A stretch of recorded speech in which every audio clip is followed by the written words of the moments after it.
Episode 6 na agad tayo ng Off the Grid Talks by yours truly, Kelly Esteban. Ang special guest natin ngayon ay si Tatay Chubs of Billens Bilao. Pag-uusapan namin ang pinagmulan ng Billens Bilao, mga payo tungkol sa business at ang mga natutunan niya sa kanilang Philippine Group headed by Jack Episodes ang ating idol. So ano pang hinihintay nyo? Kunin na ang chicken inasal and let's go! Mark Patenya is laking Manila and Rizal, living now in Pasig. Si Mark din is isang HRM graduate ng Centro Escolar University. Hilig natin is syempre number 1, pagluluto at to explore culinary cultures and other, kumbaga ano ba yung bang mga pwede pang i-explore or i-adventure pagdating natin sa pagluluto. Billens Bilao started din and inspired din by grandmother, which is the name itself, Billens. So lola ko siya. Nag-start siya since 1945 nung panahon pa niya. Then this after ilang years, parang naisip ko kung ituloy ko kaya yung sinimulan din na legacy ng lola ko nung panahon niya. Which is, ito na nga, naging family business din kasi namin yan. Tinuloy ko last 2019. Pinut up ko, syempre nag-pandemic, hindi natin na ituloy. Pinut up namin yan ni Mami Tresh is last September 2022. 2 years na yung na-making si Billens Bilao. Number one na naging item namin is yung boodle tray namin. Which is, meron naman ding idea with other competitors. Pero sa amin, ginawa namin yung idea of a boodle tray as on-the-go tray. Ginawa namin siya para maging authentic. Ano ba talaga ang idea ng pagiging boodle or yung authentic boodle namin. Yung originality. Which is yun din yung naging idea, number 1. Yung mobility nung pagkain. Alam nyo naman, naging experience natin yung pandemic. Hindi natin alam. Lahat tayo, Pinoy, Filipino, people, and kahit ano pa, mapa-Gen Z man yan, kung Gen X man yan or what. We are all adventurous and alam natin gusto natin mapunta sa mga beach resorts or mag-outing with family gatherings. Yung idea na yun, sabi ko, mukhang magandang idea nga yung boodle tray na yun kasi we bring them yung na-miss natin simula nung nag-pandemic na, ito yung food dinadala namin sa office nyo to experience the boodle gatherings ba? Which is yung boodle fight, di ba? Yung banding, syempre din. Well, good question. Sa akin, yun ang number 1 na mahirap tanong din sa akin. Ano ba talagang specialty ko? Everyone asking me ano ba ang specialty ko. I experienced or nag-OJT and nag-work din ako sa Manila Hotel. Talagang pinakang naging trip ko is outdoor cooking, which is grilling. So, grilling, roasting. Parang gusto ko nga minsan maging pit master in a profession, di ba? Meron kasing gano'n na ina-idolize ko rin na ang gagaling din. Just wood fire, cooking in a wood, charcoals or grillers. Alam mo yung pagiging pit masters, how to perfect them ba? Lechon belly is recently lang yung ingredients, yung timpla. Ang una ko talagang pinut up as a start bago mag-Billens is yung chicken inasal, which is yung dodong sinasal. Sinubukan namin yon ng kapatid ko with my sister, younger sister. Sinubukan namin yon i-put up sa food bazaars, which is nag-last for 3 months. Kaya ko kaya itimplahin kung ano ang meron ng inasal or ang authentic inasal in Bacolod. Dumating si food bazaar, we have a good food traffic. Nagso-sold out kami per day that time nung pinut up namin ang chicken inasal. Yun talaga ang parang number 1 na naging specialty ko rin from the time. As of now, meron na naging mga strategies and expansion about sa mga items namin and services.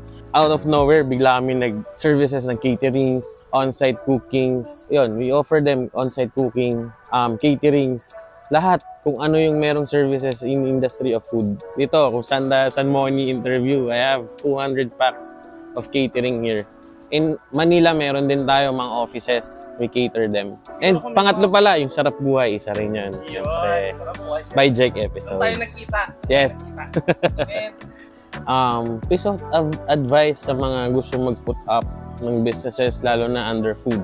Habaan nyo yung patience, siyempre. Yun. Number 1 yun. Kasi food businesses is hindi siya 100% always nasa up Kumbaga, sinasabi nga ng Pinoy, di ba? Hindi araw-araw Pasko. Pangalawa, lagi nyo tsatsagain. And think of ideas na mas, alam mo yun, lawakan nyo pa yung mga ideas about ano bang pwede kong ibenta, paano ko ba ipuput up yung mga products and item ko, paano ko i-upsell and everything. Yes, yun ang sinasabi natin, business is a gamble ba? Kasi hindi natin alam yung produkto ba natin na gusto natin is kikita ba agad or what. Take the risk. Lahat naman, di ba? Number one, syempre, papasalamat din tayo kay Brother Jack, kay Jack Episodes na pinagkatiwalaan tayo na maging part of his team na Jack Productions, na tayo yung mag-cater, na maging team as part of the crew na magluto para for the whole Philippine Loop. Lahat ng nag-adventure sa atin talagang pinangarap ang maging Philippine Looper. Even sa motor lang bata pa ako, pinangarap ko na yan nung sumikat ang isang looper or nag-Philippine Loop. Talagang gusto namin i-achieve yun. Memorable experience during the loop, marami din Pero best experience ko dyan, syempre the best yung natutunan ko ang bawat culture ng buong Pilipinas pagdating sa pagkain. Kanina nga, nasabi ko na I started selling chicken inasal. So, the best part and the happiest part nung naging loop sa akin is natikman ko ang mismong chicken inasal in Bacolod City, which is yung Country Manukan. Yes, the original inasal food strip.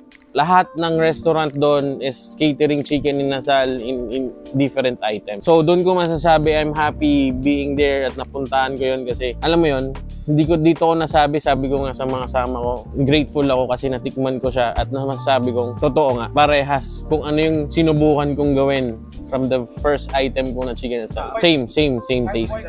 Siyempre, number one, if you're working, if you have business, you have to plan everything bago ka may gawin na iba. Siyempre, nandyan din si Mami Trish to support our business na naiiwan ko na nag-loop ako for almost 40 days. So we manage it by, syempre, hindi pa rin naman nawala. Nandyan naman ang communication with social medias and internets na nagpa-plan pa rin naman kami. Then, yun, yung loop, pinlan ko na rin ano ba yung mga dapat gawin, talking with Jack. Syempre, isa rin si Jack ang nagpaplano.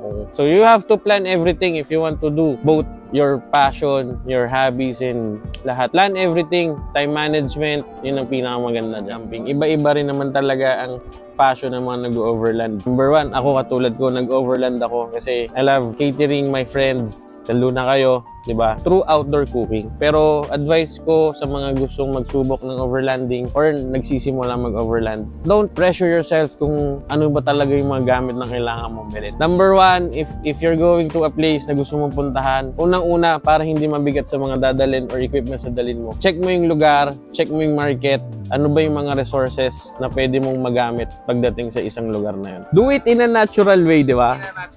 Kung ano lang yung resources na nandyan na kaya mo naman gawa ng paraan, di ba? Na maging ganun pa rin yung resulta. Yun ang pinaka-maganda. So, yun, number one, papasalamat din ako kay Kel Esteban sa opportunity na to na na-interview tayo, di ba? First time, syempre ako first time ko. I'm not that fame, pero bago lang din tayo sa social media platforms as Tatay Chab, syempre with the help of salamat din ako kay Jack dahil nandito tayo ngayon. To those who want to begin with their business session, sabi ko nga kanina, number one is patience. Tiyaga lahat, iplanuhin nyo lahat ang mga gusto nyong gawin. Time by time, makukuha nyo rin yung mga gusto nyo ba.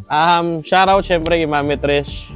Syempre, maraming salamat din sa suporta. Alam mo na yon. Guys, please support Kel Esteban. Tatay Chabs na rin as new sa platform ng social media. Follow nyo lang ako sa Facebook page ko, which is Tatay Chab. Then, susunod natin yan.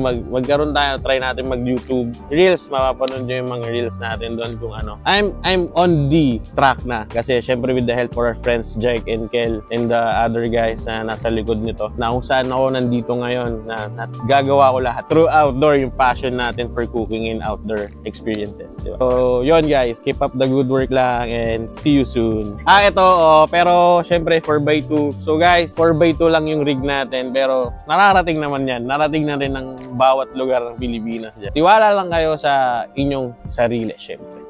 And that's it. Thank you so much. Thank you. Before we wrap this up, we would like to thank Punta de Ruian Beach Resort in San Antonio, Zambales.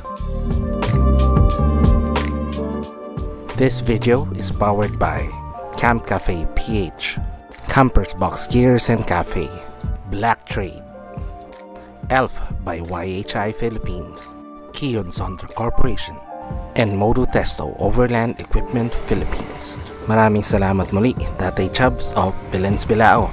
Good luck sa business and more power. See you on our next adventure. O siya, hanggang sa susunod na Off the Grid Talks, sumayo nawa ang kapayapaan.